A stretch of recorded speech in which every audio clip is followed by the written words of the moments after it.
નમસ્કાર વિદ્યાર્થી મિત્રો, હું આશિષ પંચાલ એકવાર ફરીથી હાર્દિક સ્વાગત કરું છું મારી YouTube channel easy and happy એજ્યુકેશનમાં, જ્યાં તમને મળશે જીવ વિજ્ઞાન લગતા તમામ વિડીયો. આજે આપણે વાત કરીશું ધોરણ 11 જીવ વિજ્ઞાન પ્રકરણ 3 વનસ્પતિ સૃષ્ટિ, જેમાં આજનો આપણો ટોપિક છે દ્વિઅંગી વનસ્પતિઓનું વર્ગીકરણ. તો વિડીયોની શરૂઆત કરીએ તે પહેલાં મિત્રો, હજુ સુધી જો તમે મારી ચેનલ પર નવા હોય તો મારી ચેનલને સબસ્ક્રાઈબ કરી લેજો, સાથે જ બાજુમાં રહેલું બેલ આઇકન પર દબાવી દેજો, જેથી આવનારા બધા જ વિડીયોની નોટિફિકેશન તમને મળતી રહે. શરૂઆત કરીએ મિત્રો દ્વિઅંગી વનસ્પતિઓનું વર્ગીકરણ. તો દ્વિઅંગી વનસ્પતિઓનું વર્ગીકરણ કરીએ તો જોઈએ દ્વિઅંગી વનસ્પતિઓ જે છે એમને 3 વર્ગોમાં વિભાજિત કરવામાં આવે છે. યાદ રાખજો મિત્રો, દ્વિઅંગી વનસ્પતિઓ જે છે એમને 3 વર્ગોમાં વિભાજિત કરવામાં આવે છે.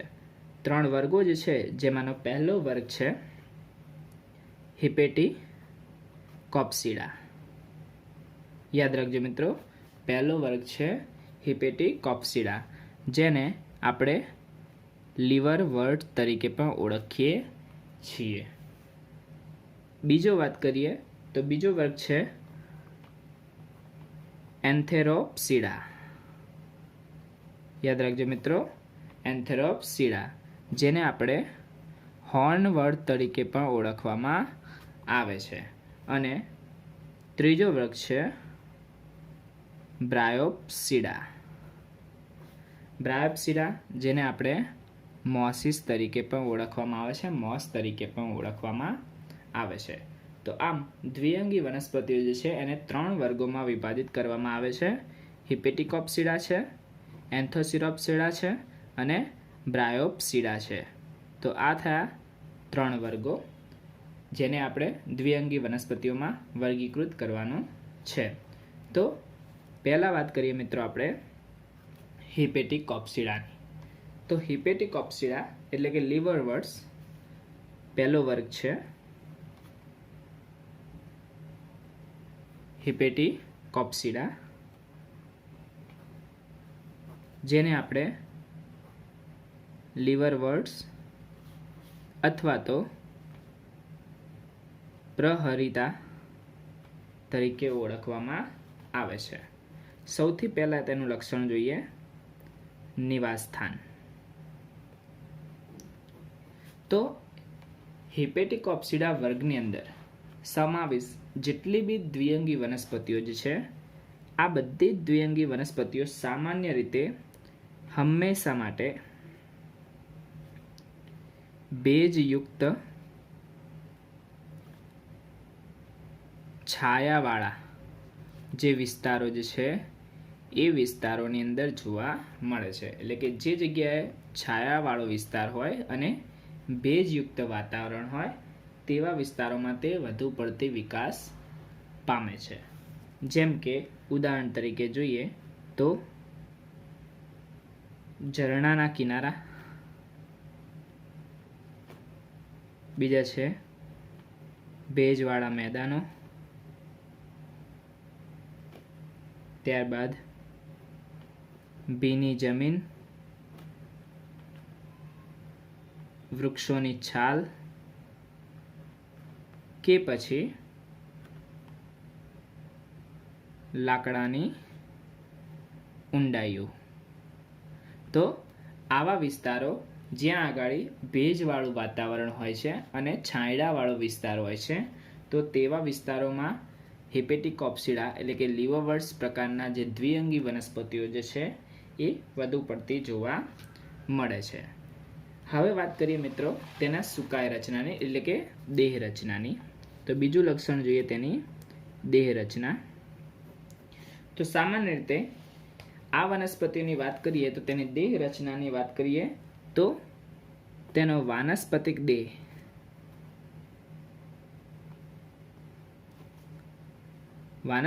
દેહ જે છે એ સુકાય સ્વરૂપ જેવો હોય છે.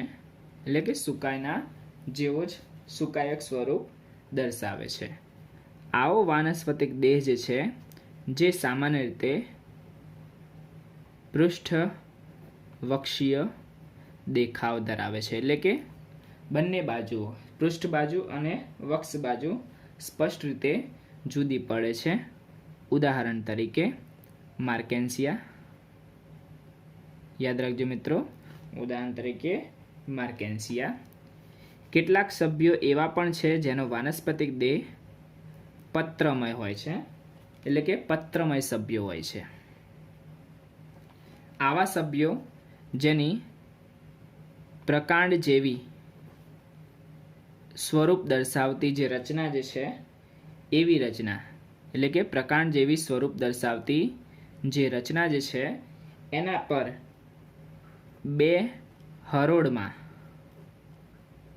વિભાજિત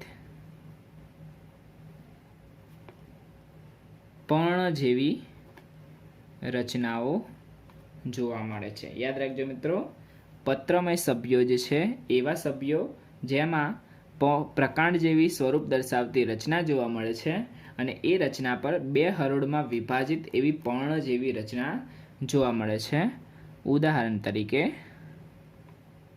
રિક્ષિયા. બરાબર છે મિત્રો. તો આ થયું પૃષ્ઠવક્ષીય દેખાવ કે પછી પત્રમય દેખાવ, જે વાનસ્પતિક દેહ સુકાય સ્વરૂપે જોવા મળે છે. સામાન્ય રીતે વાનસ્પતિક દેહ જે છે એ પ્રકાશ સંશ્લેષી હોય છે. યાદ રાખજો મિત્રો, પ્રકાશ સંશ્લેષી હોય છે, એટલે કે સ્વયંપોષી હોય છે.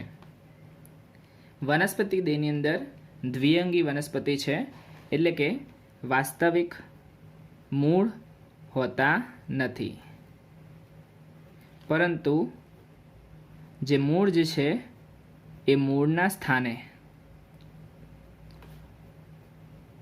મૂલાંગો જેવી રચનાઓ હોય છે. આ મૂલાંગો જે છે જે તેને જમીન સાથે સ્થાપિત કરવામાં મદદ કરે છે, એટલે સ્થાપનની પ્રક્રિયામાં અગત્યનો ભાગ જે છે એ ભજવે છે. તો આ થયું મિત્રો વાનસ્પતિક દેહની રચના, વાનસ્પતિક દેહ વિશેનો વાત. હવે વાત કરીએ મિત્રો તેની અંદર પ્રજનનની. તો દ્વિઅંગી વનસ્પતિઓની અંદર હિપેટિકોપ્સિડાની અંદર પ્રજનનની વાત કરીએ તો પ્રજનન જે છે એ 3 પ્રકારે થાય છે. વાનસ્પતિક પ્રજનન,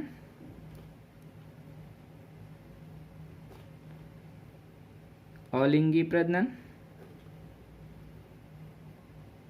અને લિંગી પ્રજનન. વાનસ્પતિક પ્રજનન જે છે જે સામાન્ય રીતે અવખંડન સ્વરૂપે થાય છે, અવખંડન દ્વારા થાય છે. યાદ રાખજો મિત્રો, વાનસ્પતિક પ્રજનન જે છે એ અવખંડન દ્વારા થાય છે. જ્યારે અલિંગી પ્રજનન જે છે એ કુડમલી સ્વરૂપે રચાતી એક રચના છે, વિશિષ્ટ રચના છે, એ કુડમલીઓ દ્વારા થાય છે. હવે આ કુડમલીઓ શું છે મિત્રો? તો કુડમલીઓ જે છે એ જે વનસ્પતિનો સુકાયક દેહ છે, એટલે કે વાનસ્પતિક દેહ જે છે એ દેહ પર પ્યાલા જેવી કલિકાઓ, રચનાઓ, વિશિષ્ટ રચનાઓ જે છે એ ઉત્પન્ન થાય છે. પ્યાલા જેવી કલિકાઓ સ્વરૂપે રચનાઓ જે છે એ ઉત્પન્ન થાય છે. આવી જે કલિકાઓ જે છે એ કલિકાઓને આપણે કુડમલી પ્યાલો કે પછી કુડમલીઓ તરીકે ઓળખવામાં આવે છે. આ કુડમલી પ્યાલો કે કુડમલીઓ જે છે એક પ્રકારની કલિકાઓ જ છે જે મૂળ પિતૃથી છૂટી પડે છે અને સ્વતંત્ર રીતે અંકુરિત થઈ નવો સજીવ સર્જે છે. યાદ રાખજો મિત્રો, સ્વતંત્ર રીતે અંકુરિત થઈને તે નવો સજીવ એટલે કે નવો વાનસ્પતિક દેહ જે છે એ નિર્માણ કરે છે. તો આ થયું મિત્રો વાનસ્પતિક પ્રજનન અને અલિંગી પ્રજનન. હવે મિત્રો વાત કરીશું તેની અંદર લિંગી પ્રજનન. તો લિંગી પ્રજનનની અંદર વાત કરીએ તો આપણે બધા જાણીએ છીએ એમ કે દ્વિઅંગી વનસ્પતિઓ જે છે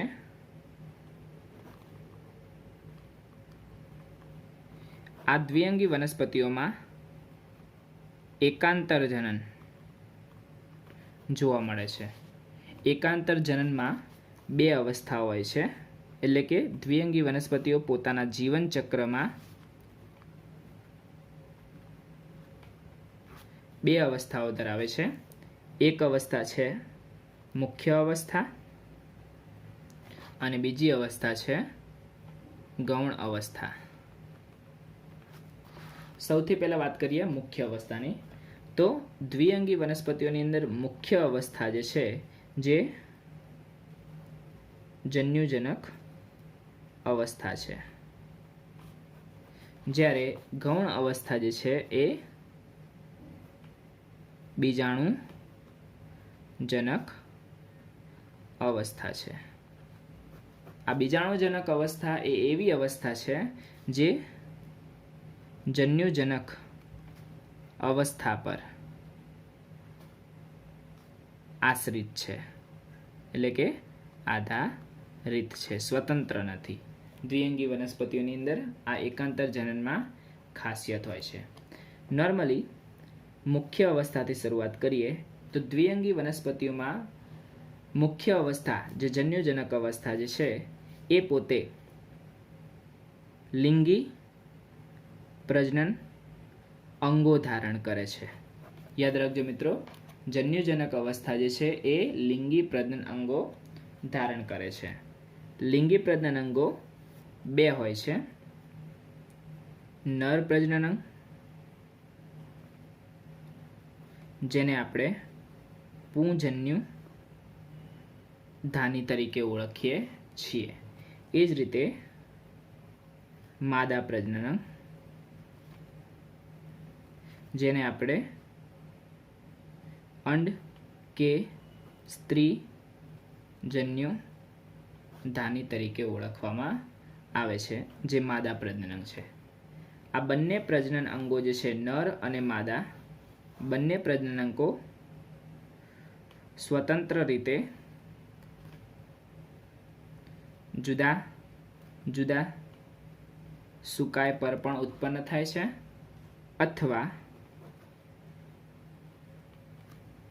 એક જ સુકાયક દેહ પર ઉત્પન્ન થઈ શકે છે. એટલે કે બંને કન્ડિશન્સ, બંને સ્વરૂપ જોવા મળે છે. એક જ સુકાય પર પણ તેને અસ્તિત્વ તેનું ધારણ કરવાનું થાય છે, અથવા તો બંને સુકાય અલગ અલગ પણ હોય છે, નર સુકાય અને માદા સુકાય.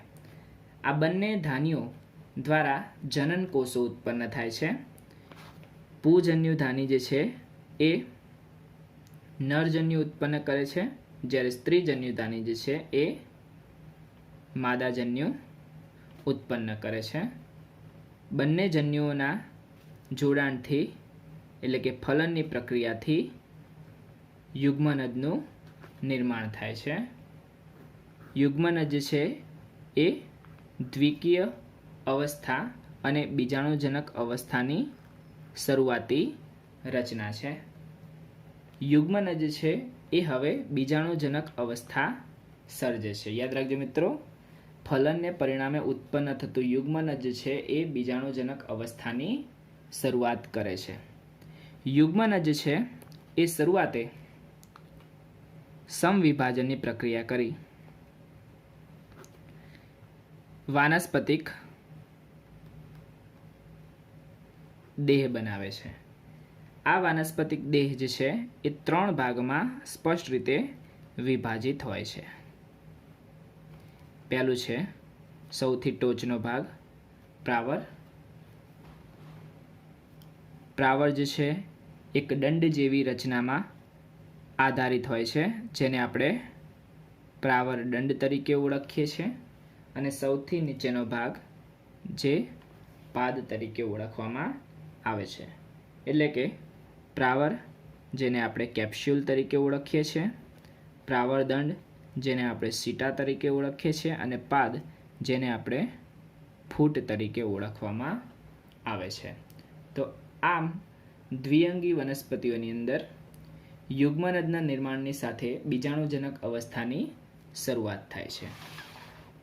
સામાન્ય રીતે પ્રાવર, આ પ્રાવરમાં રહેલા જે કોષો જે છે એ કોષો અર્ધીકરણની પ્રક્રિયા કરે છે.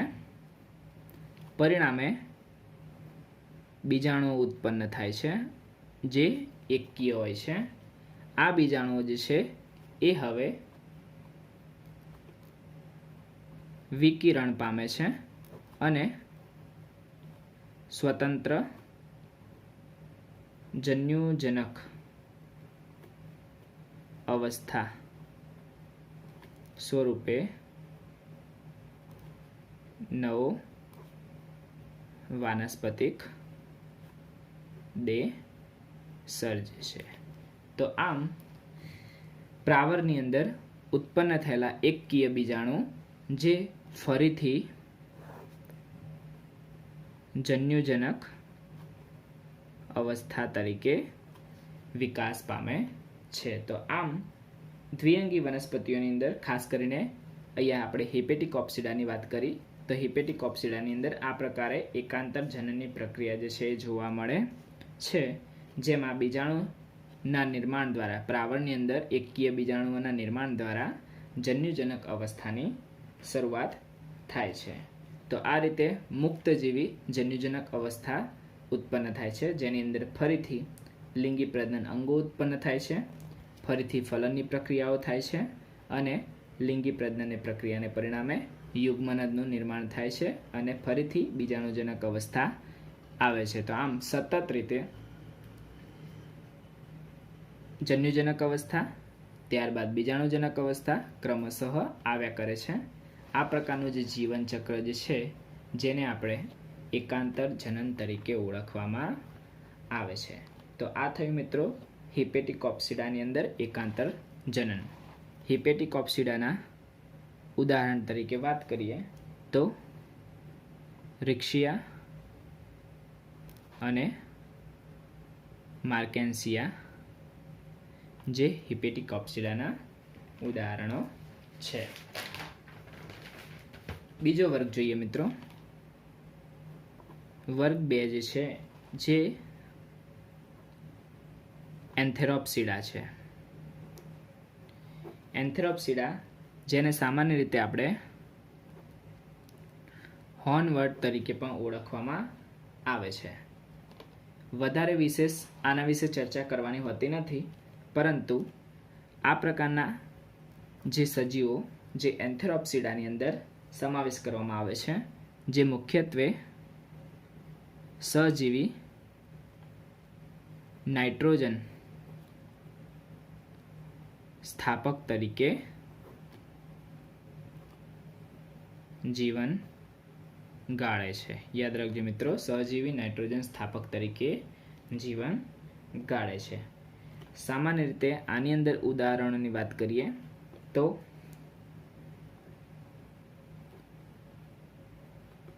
એન્થેરોસિરસ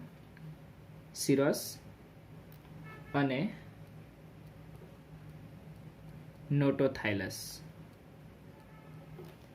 આ પ્રકારના જે સજીવો જે છે એ એન્થેરોપ્સિડાની અંદર સમાવેશ કરવામાં આવે છે. ત્રીજો અને સૌથી મહત્વનો વર્ગની વાત કરીએ મિત્રો તો વર્ગ છે બ્રાયોપ્સિડા, જેને આપણે મોસ તરીકે ઓળખવામાં આવે છે. સામાન્ય રીતે બ્રાયોપ્સિડા પ્રકારની જે દ્વિઅંગી વનસ્પતિઓ જે છે એની દેહ રચનાની વાત કરીએ મિત્રો તો આ પ્રકારની દેહ રચના જે છે જે તેના જીવન ચક્રમાં એકાંતર જનન દર્શાવે છે.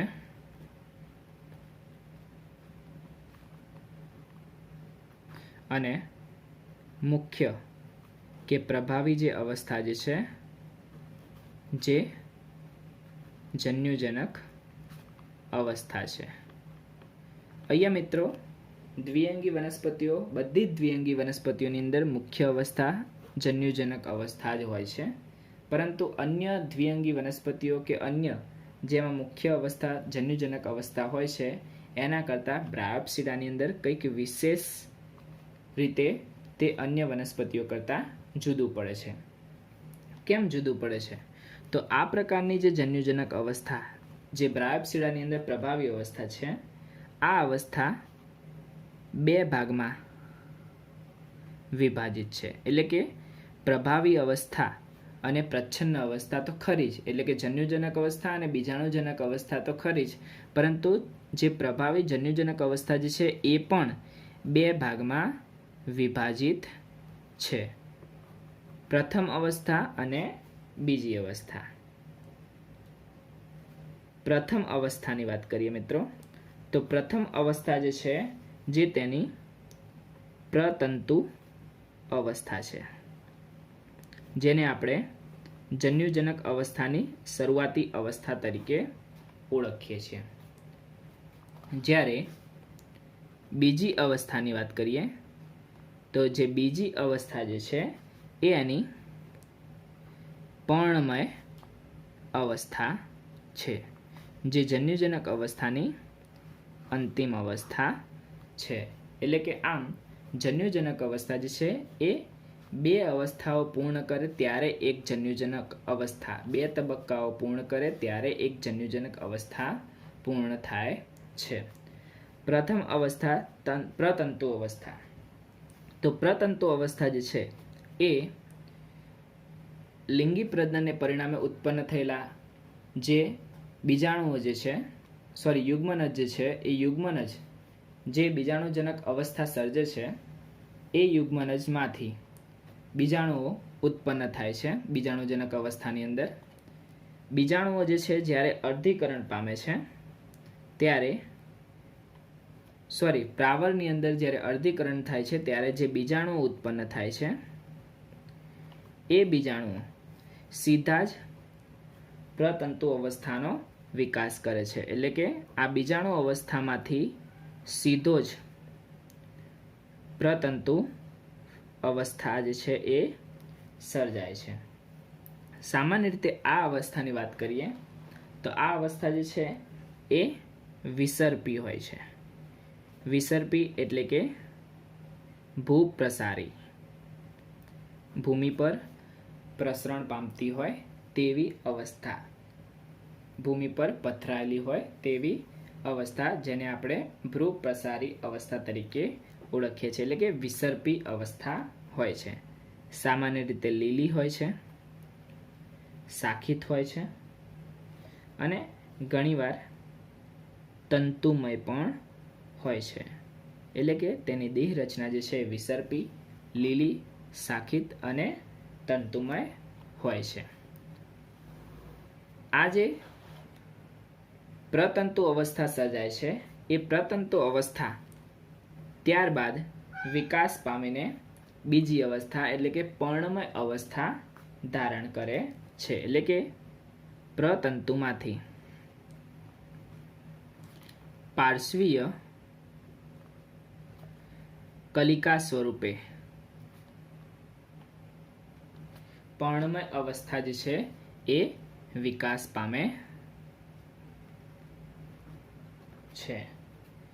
આ પર્ણમય અवस्था જે છે એ પર્ણમય અवस्था સામાન્ય રીતે સીધા, ટટ્ટાર, કુંતલાકાર રીતે ગોઠવાયેલા પર્ણો ધરાવતી ધરી એટલે કે જે અક્ષ જે છે એ અક્ષ ધરાવે છે. તો આમ જન્યુજનક અवस्था જે છે એ પ્રથમ અवस्था અને બીજી અवस्था એટલે કે પ્રતંતુ અवस्था અને પર્ણમય અवस्थાઓમાં વિભાજિત થયેલી જોવા મળે છે. સામાન્ય રીતે વાનસ્પતિક દેહ જે છે એ વાનસ્પતિક દેહ બહુકોષીય હોય છે અને શાખિત મૂલાંગો વડે જમીન સાથે જોડાયેલ એટલે કે સ્થાપિત થયેલ હોય છે। તો આમ શાખિત મૂલાંગો વડે તે જમીનમાં સ્થાપિત થયેલો હોય છે। જન્યુજનક અવસ્થા જે છે જે સામાન્યતે લિંગી અંગો જે છે એ લિંગી અંગો ધારણ કરે છે, જે આગળ જતા ફલનની પ્રક્રિયાને પરિણામે લિંગી અંગો દ્વારા જે જન્યુ ઉત્પન્ન થાય છે એ અંગોને ફલનના પ્રક્રિયાને પરિણામે બીજાણુજનક અવસ્થાનું સર્જન થાય છે। હવે વાત કરીએ મિત્રો પ્રજનનની, તો બ્રાયોપ્સિડાની અંદર પણ પ્રજનન જે છે એમાં વાનસ્પતિક પ્રજનન, અલિંગી પ્રજનન અને લિંગી પ્રજનન ત્રણેય પ્રકારે જોવા મળે છે। વાનસ્પતિક પ્રજનન જે છે જે દ્વિતીયક જે પ્રતંતુઓ જે છે એ પ્રતંતુઓ દ્વારા અવખંડન કે કલિકા સર્જન દ્વારા તે વાનસ્પતિક પ્રજનન પ્રેરે છે, નવી સંતતિ પેદા કરે છે।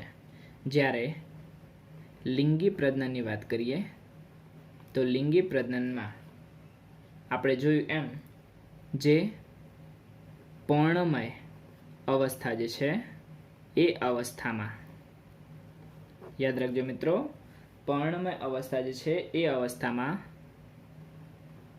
પ્રરોની ટોચ પર જન્યુ ધાનીઓ એટલે કે લિંગી પ્રજનન અંગો જે છે એ ઉત્પન્ન થાય છે। આ લિંગી પ્રજનન અંગો જન્યુ ધાનીઓ ધારણ કરે છે। સામાન્ય રીતે જો નર જન્યુધાની હોય કે પછી પુંજન્યુધાની હોય તો તેઓ પુંજન્યુઓ ઉત્પન્ન કરે છે, અને જો માદા જન્યુધાની કે સ્ત્રી જન્યુધાની હોય તો તેઓ માદાજન્યુ ઉત્પન્ન કરે છે। બંને જન્યુઓ જે છે જે ફલનની પ્રક્રિયામાં ભાગ ભજવે છે અને યુગ્મનજ સર્જે છે। આ દ્વિકીય યુગ્મનજના રચના એટલે કે સર્જનની સાથે જ તેની અંદર બીજાણુજનક અવસ્થા જે છે એની શરૂઆત થાય છે। યુગ્મનજ જે છે જે બીજાણુજનક અવસ્થા સર્જે છે। આ બીજાણુજનક અવસ્થાની અંદર જે વાનસ્પતિક દેહ સર્જાય છે એ વાનસ્પતિક દેહ ત્રણ ભાગમાં વિભાજિત હોય છે। સૌથી નીચેનો ભાગ જે પાદ તરીકે ઓળખવામાં આવે છે, વચ્ચે દંડ જેવો ભાગ જે છે જેને આપણે પ્રાવર દંડ તરીકે ઓળખવામાં આવે છે, અને સૌથી ટોચનો જે ફૂલેલો કોથળીમય ભાગ જે છે જેને આપણે પ્રાવર તરીકે ઓળખવામાં આવે છે। પ્રાવર જે છે એની અંદર રહેલા જે કોષો જે છે જે અર્ધીકરણની પ્રક્રિયા કરે છે અને અર્ધીકરણની પ્રક્રિયાને પરિણામે બીજાણુઓ સર્જે છે। આવા એકકીય બીજાણુઓ, યાદ રાખજો મિત્રો, આવા એકકીય બીજાણુઓ જે છે એ જ્યારે સ્વતંત્ર રીતે વિકિરણ પામે છે ત્યારે તે વિકિરણ પામીને નવ વાનસ્પતિક દેહ એટલે કે જન્યુજનક અવસ્થા સર્જે છે। તો આમ જન્યુજનક અવસ્થા અને બીજાણુજનક અવસ્થા એક પછી એક સતત રીતે અહીંયા વનસ્પતિમાં તેના જીવન ચક્રમાં આવ્યા કરે છે। તો આ થયું મિત્રો દ્વિઅંગી વનસ્પતિઓનું વર્ગીકરણ, જેને આપણે ત્રણ વર્ગોમાં વિભાજિત કરી છે। સૌથી પહેલો વર્ગ છે હિપેટિકોપ્સિડા, ત્યારબાદ બીજો વર્ગ છે એન્થેરોપ્સિડા અને ત્રીજો વર્ગ છે બ્રાયોપ્સિડા। તો આ થયું મિત્રો દ્વિઅંગી વનસ્પતિઓનું વર્ગીકરણ. જો તમને વિડીયો ગમ્યો હોય તો મિત્રો વિડીયો લાઈક કરજો, શેર કરજો, સાથે જ મારી ચેનલને સબસ્ક્રાઈબ કરજો અને બાજુમાં રહેલું બેલ આઇકન પણ દબાવી દેજો, જેથી આવનારા બધા જ વિડીયોની નોટિફિકેશન તમને મળતી રહે. Thank you.